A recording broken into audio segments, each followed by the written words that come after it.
சட்டமன்ற தேர்தலையொட்டி மக்கள் சொந்த ஊர்களுக்கு செல்வதால் தாம்பரம் பேருந்து நிலையத்திலும் ரயில் நிலையத்திலும் கூட்டம் அலைமோதுகிறது. கூடுதல் விவரங்களை செய்தியாளர் தமிழரசனிடம் கேட்கலாம். தமிழரசன், வணக்கம்.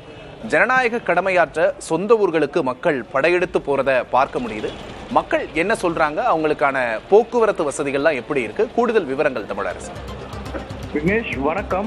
நாளை நடைபெற உள்ள சட்டமன்ற தேர்தலை முன்னிட்டு சென்னையில் பணிபுரியும் மக்கள் தங்கள் சொந்த ஊர்களுக்கு செல்ல தொடங்கியிருக்கின்றனர். அதாவது இன்று மாலையிலிருந்து இந்த கூட்டமானது தாம்பரத்தில் அதிகமாக இருக்கிறது என்றே சொல்லலாம்.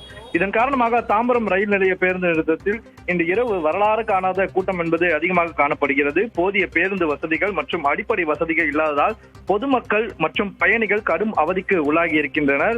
இன்றைய தினத்தில் அலுவலகம் முடிந்து அந்த வீடு திரும்புபவர்கள் மற்றும் வெளியூர் செல்பவர்கள் என ஆயிரக்கணக்கான மக்கள் பேருந்து நிலையத்தில் கூடியதால் ஒரே நேரமாக இந்த கூட்டம் என்பது அதிகரித்திருக்கிறது. குறிப்பாக பெருங்களத்தூர், முடிச்சூர், படப்பை, ஸ்ரீபெரும்புதூர், மன்னிவாக்கம், வண்டலூர், கிளாம்பாக்கம், ஊரப்பாக்கம் மற்றும் கூடுவாஞ்சேரி ஆகிய பகுதிகளுக்கு செல்லும் பேருந்துகளில் கூட்டம் என்பது அதிகமாக இருக்கிறது. ஒரு பேருந்திற்கு ஏறுவதற்கு குறைந்தது 30 நிமிடங்களுக்கு மேலாகிறது என்று பயணிகள் வேதனையோடு கூறுகின்றனர். தாம்பரம் பேருந்து நிலையத்தின் ஒரு பகுதியில் போதிய மின்விளக்கு வசதி இல்லாததால் இருள் சூழ்ந்து காணப்படுகிறது. இந்த தாம்பரம் ரயில் நிலைய பேருந்து நிலையத்தில் மேலும் கழிப்பறை வசதி இல்லாத காரணத்தினால் நீண்ட நேரத்திற்கு பொதுமக்கள் நிற்பதாலும் இயற்கை உபாதையை கழிக்க முடியாத சூழ்நிலையும் ஏற்பட்டிருக்கிறதா. குறிப்பாக பெண்கள் மிகுந்த வேதனை அடைய சிரமப்படுகிறார் என்றும் ஒரு குற்றச்சாட்டு எழுந்திருக்கிறது. மேலும் பயணிகள் பேருந்து நிலையத்தில் இருட்டிலேயே ஓடி சென்று பேருந்துகளை அடையாளம் காண முடியாமல் தவிப்பதோடும் முண்டி அடித்துக் கொண்டு ஏறும் சூழலும் ஏற்பட்டிருக்கிறது.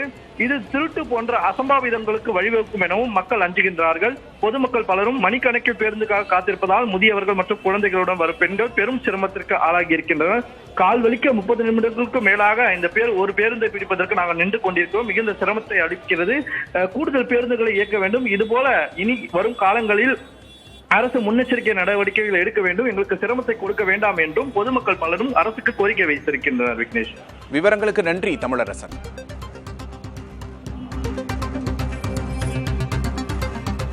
நாமக்கலில் பேருந்துகள் நிற்காமல் சென்றதால் பொதுமக்கள் பேருந்துகளை சிறைபிடித்து போராட்டத்தில் ஈடுபட்டு வருகிறார்கள். கூடுதல் விவரங்களை செய்தியாளர் துரைசாமியிடம் கேட்கலாம். துரைசாமி, வணக்கம். பேருந்துகள் நிற்காமல் சென்றதுக்கு என்ன காரணம்? அங்க என்ன நடந்தது? கூடுதல் விவரம்.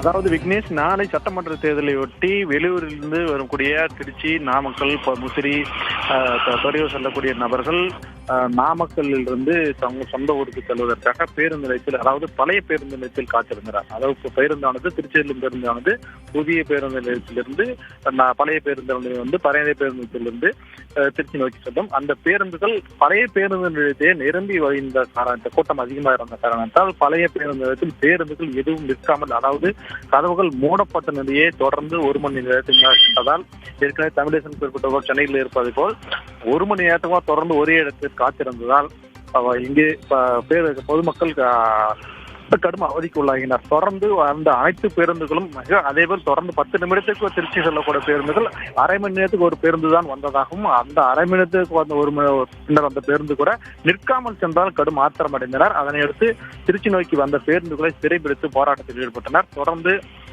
இங்கு வந்த காவல்துறையினர் அவர்கள் பேச்சுவார்த்தை நடத்தி பேருந்துகளை நிற்கவும் பயணிகள் ஏற்றுச் செல்லவும் நடவடிக்கை எடுப்பதாக உறுதியளித்தாலும் கூட குறைந்த அளவே தொடர்ந்து பேருந்துகள் இயக்கப்படுவோம். அதனால் வெளியூரில் இருந்தும் இன்று மாலை அலுவலர்களுக்கு சென்றுவிட்டு பணிகள் புரிந்து சொந்த ஊருக்கு செல்ல முடியாமல் 1 மணி நேரத்திற்கு மேலாக காத்திருப்பதாகவும் குற்றச்சாட்டு வைக்கின்றனர். இந்த பேருந்துகள் குறைவாக இயக்குவதற்கு முக்கியமான காரணமாக அவர்கள் குறிப்பிடுவது என்றால், திருச்சி வழக்கத்தில் இயக்கக்கூடிய பேருந்துகள் பல பேருந்துகள் சிறப்பு பேருந்துகளாக சென்னைக்கு மாற்றிவிடப்பட்டதால் குறைந்த அளவே பேருந்துகள் இயக்கப்படுவதாகவும், இந்த பகுதியிலும் கூடுதலாக பேருந்துகளை இயக்க நடவடிக்கை எடுப்பதோடு தொடர்ந்து அனைத்து பேருந்துகளும் பழைய பேருந்து நிலையத்தில் பயணிகளை ஏற்றுச் செல்ல நடவடிக்கை எடுக்க வேண்டும் என்ற கோரிக்கையை முன்வைத்து போராட்டத்தில் ஈடுபட்டு வருகின்றனர்.